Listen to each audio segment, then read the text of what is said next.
بسم الله الرحمن الرحيم الحمد لله رب العالمين وصلى الله وسلم على سيدنا محمد وعلى آله وصحبه وسلم أجمعين. We begin in the name of Allah subhanahu wa ta'ala, the compassionate, the merciful, and we ask that He send peace and blessings upon our noble and our beloved Prophet Muhammad sallallahu alayhi wa alihi wa sahbihi wasallam. We ask Allah subhanahu wa ta'ala that He purifies our intentions and our hearts during this great and noble month, the beginning of this great and noble month, during this gathering of the Hadith of the Prophet Muhammad alayhi salatu wasalam. We ask Allah subhanahu wa ta'ala that He purifies our intentions with His gentleness, generosity, mercy, and ease, and that He attach our intentions to the intentions of our pious predecessors, from the compiler and the compilers of these hadith to the intentions of the Prophet Muhammad alayhi salatu wasalam. Assalamu alaikum wa rahmatullahi ta'ala wa barakatuh. My name is Muhammad Taysir Safi, and I'm recording here from Istanbul, Turkey, on the first night of Ramadan.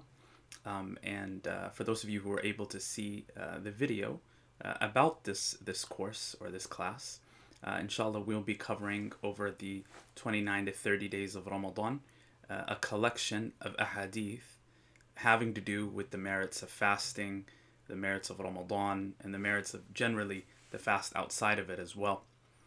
This is lesson 1, and inshallah during lesson 1 we will focus on a couple of introductory items before getting started in the hadith. We'll talk about what this collection is, the author a little bit, or the compiler, and a few questions here or there that can kind of prepare us for the next 28 to 29 days to come, bi'idhnillahi ta'ala. So without further ado, this course we titled Prophetic Guidance on the Holy Month of Ramadan. 40 hadith on the merits of Ramadan, its fast and voluntary fast throughout the year. And this is similar to the title of the compilation itself, with a few differences. This compilation is actually one part of a larger compilation. So we'll talk about the author in a minute, but Nabahani, Imam al-Nabahani, he actually put together 40 40s. So 40 collections of 40 hadith. So around 1,600 hadith. There's actually more than that, but approximately. One of those collections of 40 is about the month of Ramadan, its merits, and the fast therein. Just a little bit about the author, since it's important, or the compiler is better to say. Al-Imam al-Sheikh Yusuf ibn Ismail al-Nabahani is a famous scholar of the last 100 years, of this past century. He died approximately 1932-ish, and the Imam was known for many things, probably the most salient of which is his books that have to do with praising the Prophet Muhammad alayhi salatu wasalam, focusing on the hadith literature that focuses on his special and his elect status. And he was known for other things as well, but he had a particular focus on the Prophet alayhi salatu wasalam and communicating that love to the people of his time and really to the people who came after. He's one of those authors that has had a real impact across the Muslim world, and it's as though sometimes you can feel kind of the love that the man had, Allah yarhamu, for the Prophet Muhammad alayhi salatu wasalam. And he went to Azhar. He studied at Azhar. He lived generally in the Sham region, and you can read a lot about him because a lot of his books are printed, if not all of them, and some of them have even been translated into English. But this particular collection is a little bit unique. He, as I said earlier, collected 40 different compilations of 40 hadith.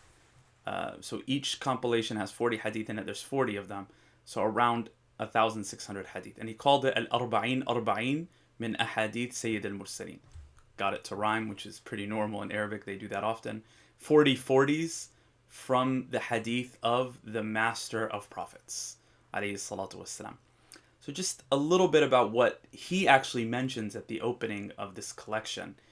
He says that every topic of these 40, so you've got 40 collections, right? So each topic of the 40 collections, he says, is a central foundation in the religion, a central tenet, if you want to use, not belief tenet, but a central part of the religion.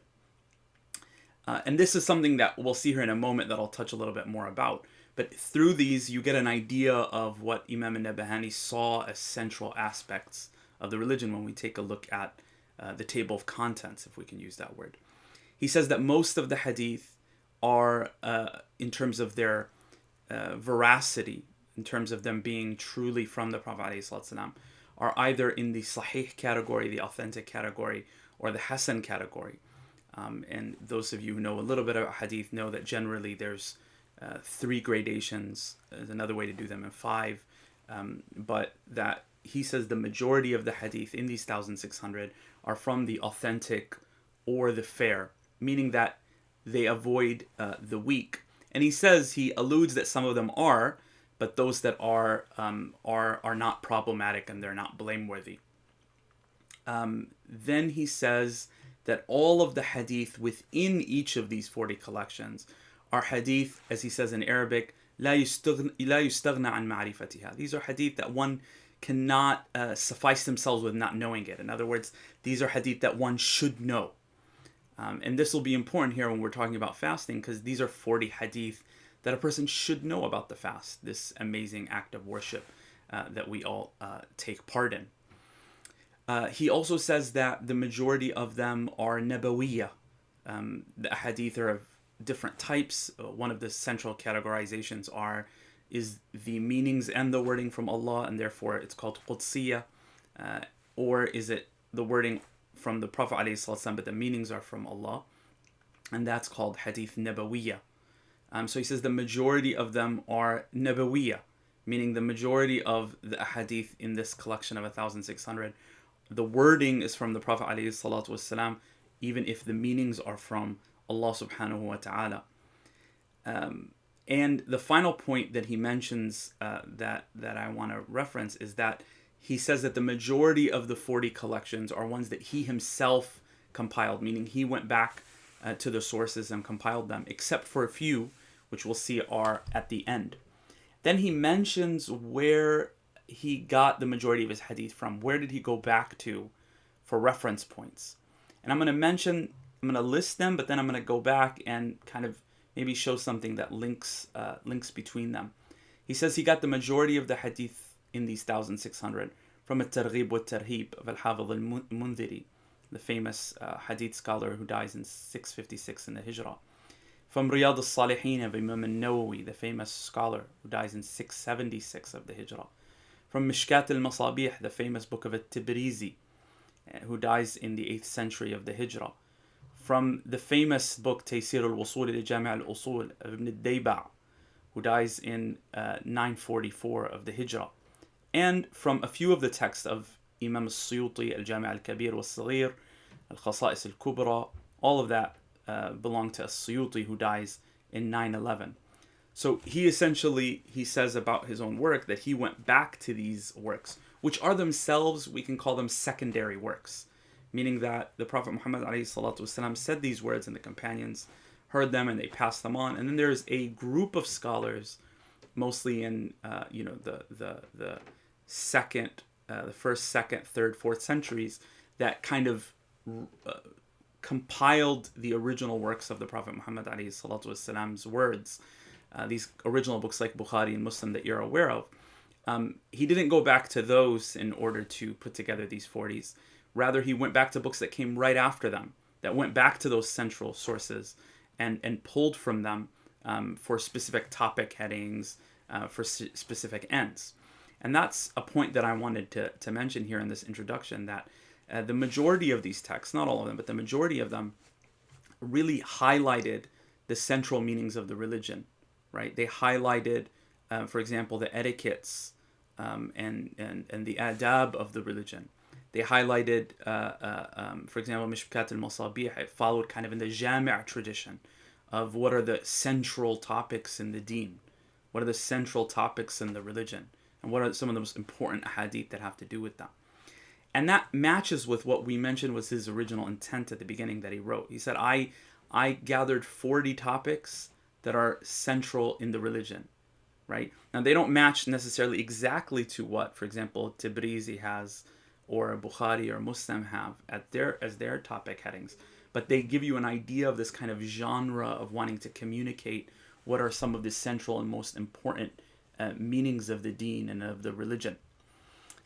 So I think that's important as we start forward, and then from that he's selecting what he believes are the most important ahadith, some of the strongest ahadith in each one of those 40 chapter headings. I also want to take a quick glance at the table of contents, so we get an idea of what these 40 topics are. They're important. So the first compilation is 40 hadith Qudsiyya, divine hadith. The wording is from Allah and the meaning is from Allah. About in praise of Allah subhanahu wa ta'ala. The second is ahadith Nabawiyya, which is the Prophet ﷺ's words, also in praise of Allah subhanahu wa ta'ala. The third is on the merits of the Quran, the generous Quran and its recitation. The fourth is on the merits of belief, of Iman and Islam. The fifth is on the merits of the remembrance of Allah. The sixth is on the merits of La ilaha illallah, meaning saying La ilaha illallah. The seventh is on the different phrases, basically you can say, or different sigha is kind of like the phrase, the way one sends, does dhikr of Allah. What is the exact words that he uses, right? What are the exact what are the exact phrases that he uses when he remembers Allah subhanahu wa ta'ala? The eighth is about making dua, but the du'as of the Prophet Muhammad alayhi salatu wassalam. The ninth is on love of Allah subhanahu wa ta'ala and disliking things for the sake of Allah subhanahu wa ta'ala. The 10th is about the merits and the distinguishing features of the Prophet Muhammad alayhi salatu wassalam. The 11th is about his intercession. The 12th is about his miracles. The 13th is about his outward qualities. The 14th is about his character. The 15th is about his unique qualities. The 16th is about sending prayers and peace upon him, the Prophet ﷺ. The 17th, that was the 16th, excuse me. The 17th is about the different phrases of sending peace and blessings upon him, salawat.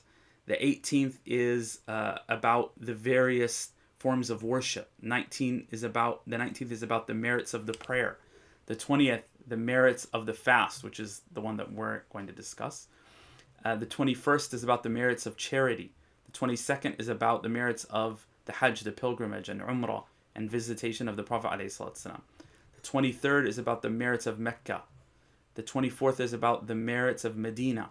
The 25th is about the merits of the family of the Prophet ﷺ. The 26th is about the merits of the companions. The 27th about following the commander of the faithful.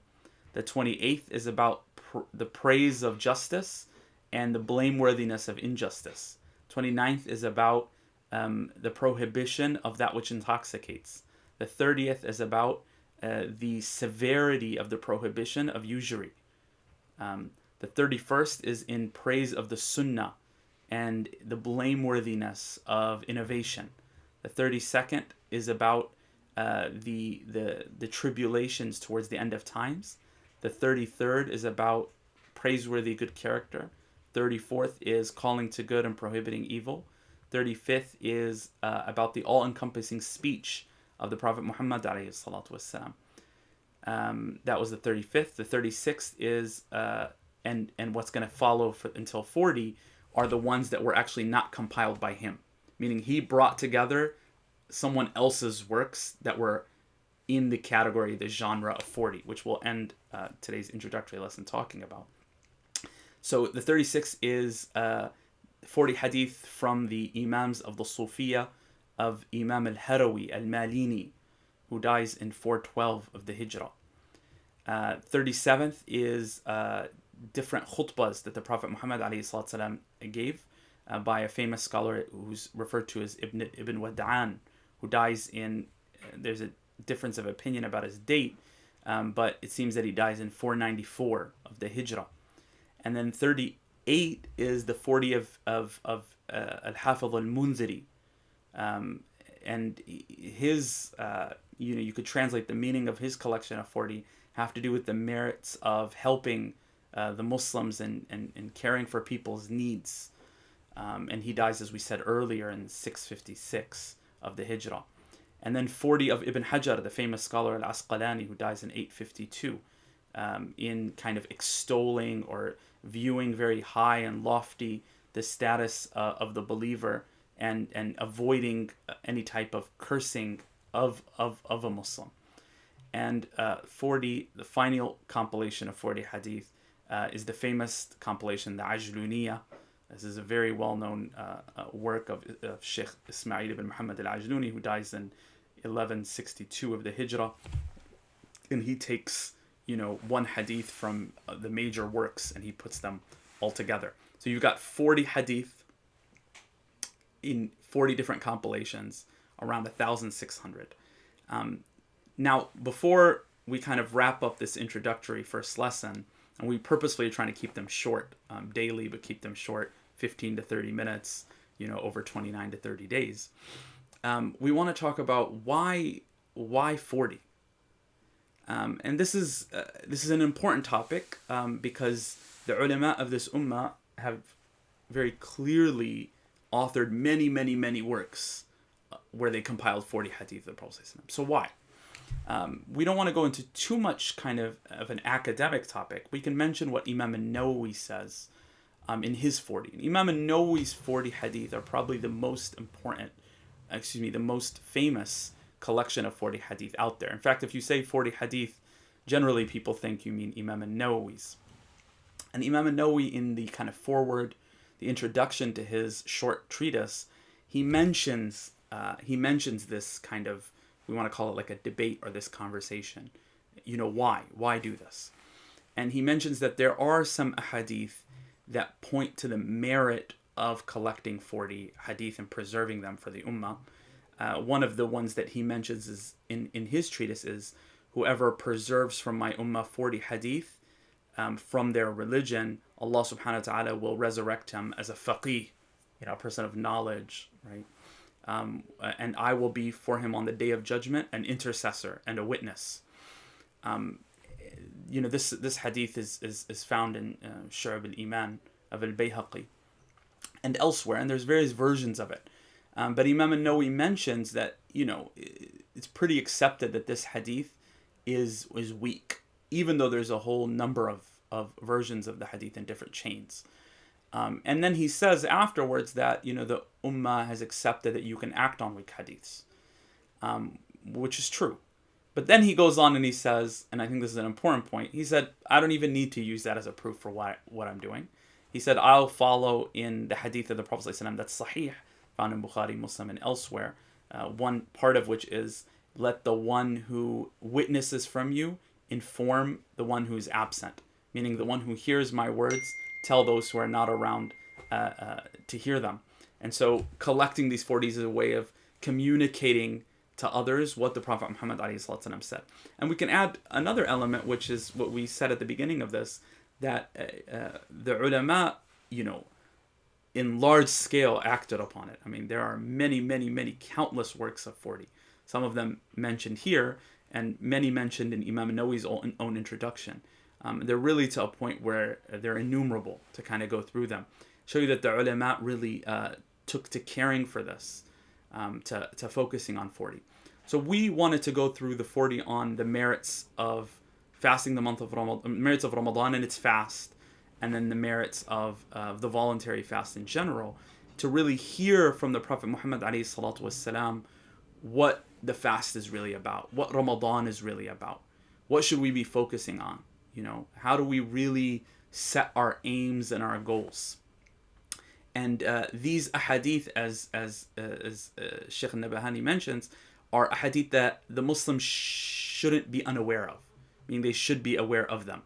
Right? These are ahadith that as they fast, they should be thinking about, just like they should be thinking about the Quran and what the Quran says about the fast. What did the Prophet Muhammad ﷺ tell us about the fast? What should we be doing? What should we put in front of us as our main goal? Right? So I wanted to go through these with you as a way of reminding myself and reminding you all, inshallah, of these meanings. And we'll try for the conversations to not be too academic, but rather to focus on the spirit of the fast, with maybe some academic pointers here and there for those who are interested in those types of things. But generally, this class is for a general audience. It's for people who might not know that much about the religion, might not know that much about the fast, might not know that much about Islamic studies. And inshallah, you and I will benefit from the words of the Prophet Muhammad alayhi salatu wasalam.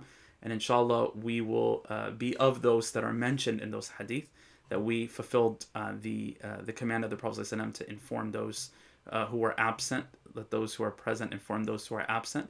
And may inshallah Allah subhanahu wa ta'ala reward us during this coming day of fasting and this coming month. May Allah subhanahu wa ta'ala count it for us and not against us. May He count us of the people who turn towards Him during this noble month.